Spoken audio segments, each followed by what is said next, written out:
All right, welcome to the Explainer. Today we're diving into something pretty wild from our source material, a super detailed map of reality itself. It's called the Veca universe, and it's presented as the literal blueprint for all of creation.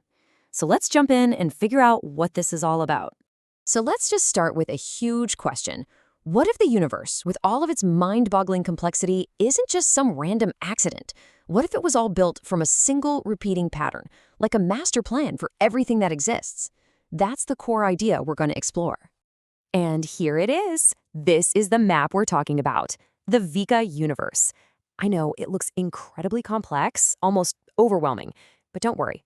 Our goal here is to break it down piece by piece so we can really get the logic that's holding this entire thing together. Okay, so to understand the whole, we've got to start small. We need to look at the most fundamental building block of this entire system. You can think of it like the one single Lego brick that this entire cosmic castle is built from. And that foundational piece is called the Cathara grid. The source describes it as the core template for everything. Probably the best way to think about it is like a cosmic circuit board. It's this fundamental pattern that takes raw energy and consciousness and organizes it into a stable, repeating form.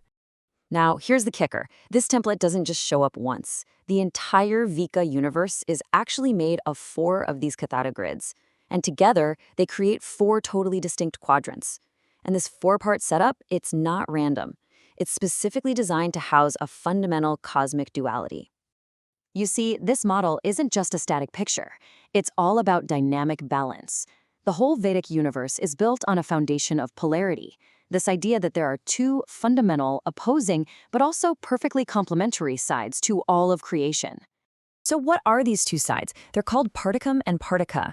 Our universe, the one made of physical matter, light, and sound that we can see and touch, that's the particum side. It's described as the female aspect, and for every single particle here, the source says there's an equal and opposite antimatter twin, and that is the partica universe, which is described as the male aspect.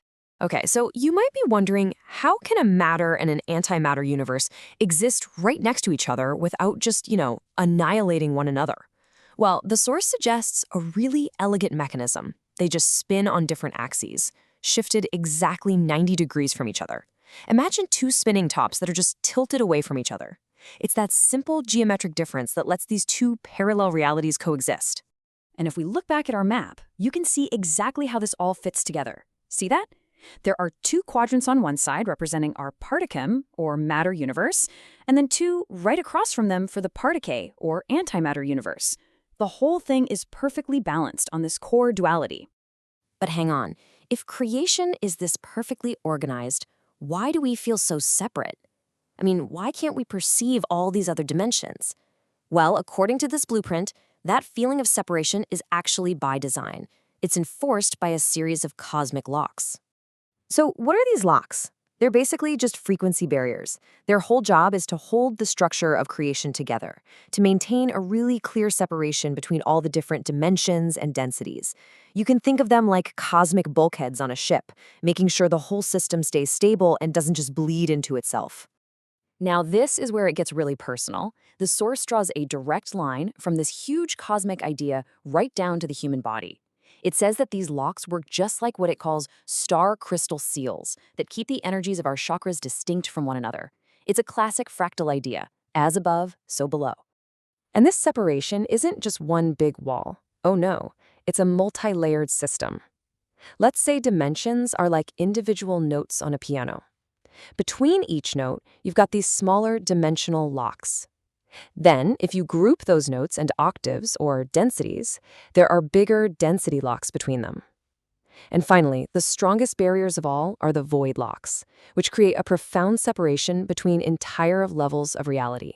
So, if reality is built with all of these locks, the next obvious question has to be, are there keys? Well, according to this blueprint, the answer is a big yes. And this is where the map stops being a story about separation and starts being one about reunion.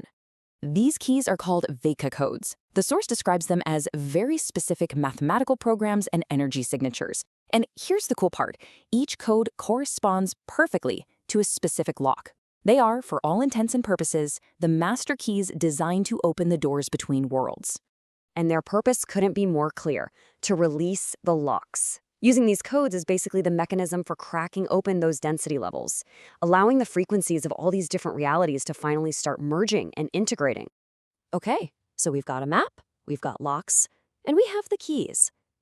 But what's the point of it all? What's the final destination? Where does unlocking this entire system actually lead you? Well, it turns out the final destination is a journey right back to the center, back to the very point where it all began. At the absolute heart of this whole Veca structure is something called the inner ega. The source calls it the core God seed. It's this central, neutral point that perfectly synthesizes the male and female polarities of the two universes. It's both the starting point of creation and the final destination of the journey home. So, what's the payoff for taking this journey? The source actually lists some very specific results.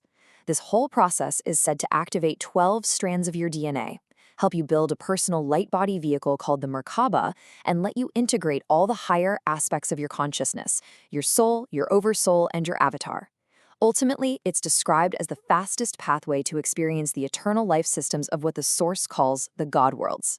So we end up right back where we started, with a question.